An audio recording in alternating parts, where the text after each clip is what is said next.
But either way, I first came across this poem in a book called A Fighter's Heart by Sam Sheridan. Actually, I don't know what it is. I should have a look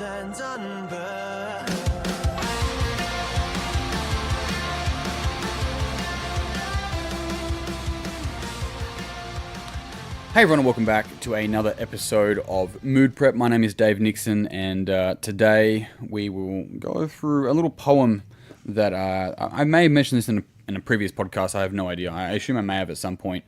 It's something that I came across in a book called A Fighter's Heart by Sam Sheridan, which I read many years ago, but the poem stuck with me for quite some time.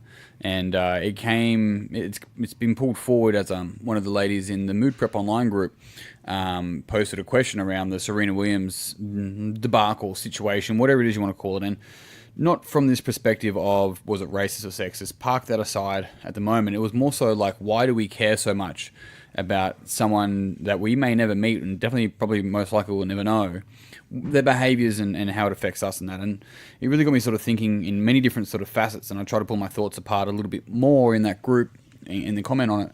At least a part of my thoughts, not all of my thoughts. And I suppose it would take me a long time to do that, I suppose, at this stage. But either way, one of the things I came down to is still understanding that, like, no matter what, I will never know what it's like to play in a US Open. It's like, don't cut your dreams short, Dave. It's like, I don't want to either. But at the same time, have that much pressure. Now, at the same time, have that much pressure on me playing in an international professional sport at the highest level as a black female. It's like, I will never ever know or understand that. And it's one of the things that I can sit here and disagree with behaviors or traits or things that were said or perspectives or whatever, but at the end of the day, I will never ever truly understand what it's like to be in the shoes that person's wearing.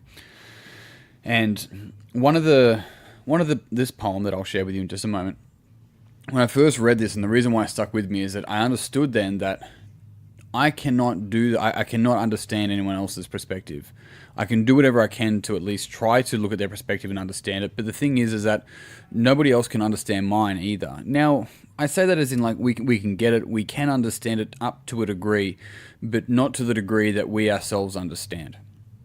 And so having that awareness and that knowledge allows us to be smarter with our own actions and also how we end up judging others. And I'm going to pull that apart in a little bit. But let's actually talk about the poem.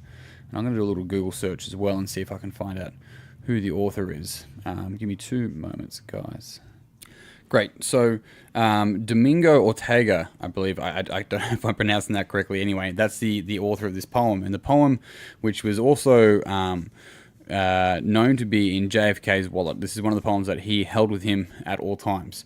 And it simply reads, "Bullfight critics ranked in rows, crowd the enormous plaza full. But he's the only one who knows, and he's the man who fights the bull." And many years ago, I suppose I would have been about 21 when I first read this book. And reading that, I was like, right, it's like, what it meant to me then and what it means to me now is probably different. But at the time, I took on this sort of understanding. It's like, okay, I'm going to go in there and I'm going to fight the bull or fight my bull. Maybe it's a dragon. You hear me talk about that enough. But I'm going to go and do that. And no matter what, the people on the outside are going to watch and they're going to judge. And some people are going to come, they're paying to go sit in the plaza, so to speak. And some of them don't want me to win. And some of them do want me to win. Some of them are cheering for me, some of them are not cheering for me. And really, truly understanding this allowed me to go, so no matter what happens, no matter what I do, people are going to be either for me or against me. But I have to be the one who knows. I have to be the one who is in there doing the dirty hard work. Because one of the things that I know a lot of us do fear is the judgment of other people are based upon our actions, or maybe what it is that we truly want, or we truly believe, or we truly think. And we're fearful of what these people may think of us, what they might say of us, what might happen if, they change their opinion of us. Meanwhile, if you're holding back who you truly are, then their opinion isn't of you, it's who you're actually showing up as, and that's not you. It's a persona you're putting on. It's a really interesting point. But one of the things this comes down to is understanding that the people who judge you are likely to be the people who have never fought the bull. They're the ones that are not in the ring doing the hard work and in there and doing the work themselves, right? And I say that in the sense of, like, when I used to sit back and judge people for having a go at things and do that sort of stuff, and it was all in my head, I realized that it was because they were having a go at something that I wish I could do, that I was too afraid to do, but I would never admit to myself. And so understanding that, I was like, fuck. And sure enough, as I started to progress and move through that space and get better at doing and becoming the things that I wanted to do and become, I stopped having that initial thought when I saw people putting up a video or whatever it may be. I started being like, oh, that person's having a crack. That's good. Like, I hope they've got enough tenacity to sharpen their message over time and learn how to be able to deliver what it is that they're trying to say or trying to do, and find themselves throughout that process. And it was a big shift in my understanding that once we're in the ring fighting the bull, or whatever it is you want to call it, whatever analogy you want to use, other bullfighters are more likely going to give you advice and empathy because they themselves have fought the bull. The people on the outside that are judging and that are kind of harsh, they don't understand, they don't see the process. All they see is the fight, right? And they either want you to win or lose, and that's kind of it. And so this is so interesting when it comes down to this deeper understanding of this fear of judgment of people who are never going to walk the shoes that you're walking, ever. And when we see that for what it is, we can start to push that aside and realize that if we truly want to know and have knowledge of the thing that we want to do, then we have to do the thing. I've had conversations in the past with people and they're like, I understand how to do something. It's like, well, have you done it? They're like, no, but I understand it. You're like, no, you don't. You could teach me as much as you could about pregnancy, and I will never truly understand it. I can explain it to you, but I can't understand it because I can never go through it. I can never truly experience what it is to be pregnant, at least, with our current... Yeah, that's another conversation, isn't it, really? You get what I'm saying. So in that circumstance, it's like,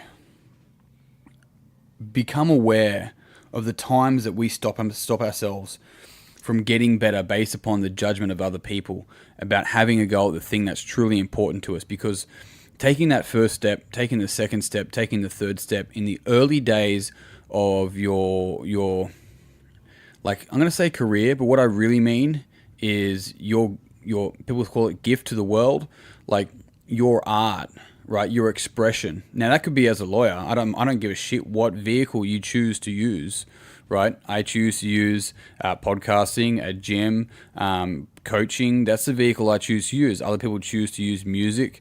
They choose to use physiotherapy, primary school teaching, carpenter. Whatever it is that you choose, because that's the thing. People go, what do you want to be when they grow up? Like, I want to be a carpenter. It's like, no. You want to make beautiful homes for people to build memories, and the vehicle you choose to do that with is a carpenter. And that's a big fucking difference. It's a really big fucking difference. And that's when it comes down to the why. And this is where it comes down to understanding, I don't make people fit. I help people create memories that they haven't had yet, right? That kind of sounds strange, but think about it. I help people participate more in life fully as themselves. And when we can understand that, it's like, how do you do that, man? It's like, I talk rubbish for 10 minutes into a podcast and some people download it and get something from it. Great, cool, whatever. Whatever works for the individual, but it's understanding at the deep core, like, how are you going to fight your bull and why are you doing that? Because when you understand that, it drowns out the noise of the crowd. It drowns out you're not a bullfighter. That's not what you are anymore. You're doing your art. You're doing what you trained hours upon hours upon hours upon hours and sharpening your message, whatever it may be for you. This is what you're doing, right? The metaphor, the analogy is simply fighting the bull, because the people in the plaza, they'll always watch and they'll always have something to say. In the end of the day, it's up to us to get rid of the self-doubt in our mind, to get rid of this external need for other people's validation on our own ideas and doings. And that's easy to say, sure. It's easy to say it in a 10-minute podcast. It's much harder to do, but it's harder not to do. In the long run, it's fucking harder not to do. This is where I said yesterday about self-development and personal development, but you got to go through the hard shit. Otherwise, you just get a drip of acid every single day for the rest of your life. So that's it, It's a matter of trusting yourself over time to become the bullfighter, whatever that is for you.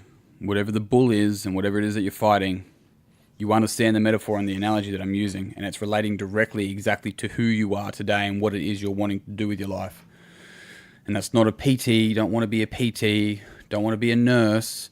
You want to create change. You want to make, help people build memories. You want to be able to, give people more freedom in their life. You want to make sure that you can help people see things they never saw before. And that's what it is that you're doing. And then choose the fucking vehicle you want to do that with, and just drown yourself in getting fucking amazing at it over years and years and years. Team, that's it. I'm out. Thank you very much for tuning in to this episode. I hope you got some benefit from it. If you did, it would mean the world to me if you would pass it on to someone else that you think would also get some benefit from this. Otherwise, as always, if you haven't already, check out Mood Prep Online. Just jump on Facebook and search Mood Prep Online, pop up, go, hey, I'd like to join, and then I'll approve you, and then we can rock and roll from there and can continue the conversation. Otherwise, that's it. I'm all done. Until tomorrow, peace and pizza, kick today in the dick, slay the dragon. I'll see you guys soon. Be unblinded, be unlearned, be unbridled and unburned.